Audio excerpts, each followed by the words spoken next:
তোমাকে দেখার পর থেকে এখন আমিও অনেক সুন্দর করে কথা বলতে পারি। আলহামদুলিল্লাহ, আলহামদুলিল্লাহ, আলহামদুলিল্লাহ। কেউ যদি আমার জন্য, কারোর যদি কোনো একটা স্কিল ডেভেলপ হয়, কেউ যদি ভালোভাবে কথা বলা শিখতে পারে, বা কারোর জীবনে যদি এতটুকু মানে এতটুকু উন্নতি হয়, তাহলে এটা কিন্তু অনেক বড় একটা প্রাপ্তি আমার জন্য।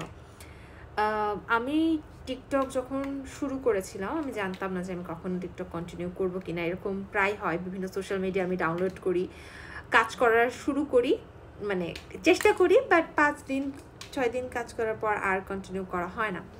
বাট এইবার টিকটকে আমি বেশ কয়েকদিন ধরেই আছি, এবং মনে হয় আমি এটার এত বেশি আমি অ্যাডিক্টেড হয়ে গেছি যে আমি ফেসবুকও বন্ধ করে দিয়েছি, এখন খালি টিকটকই চালাচ্ছি।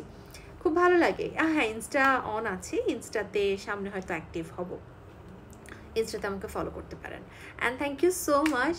আপনি এখন সুন্দর করে কথা বলতে পারছেন, একটু শিখছেন বা চেষ্টা করছেন আমি যেভাবে কথা বলছি সেভাবে কথা বলার।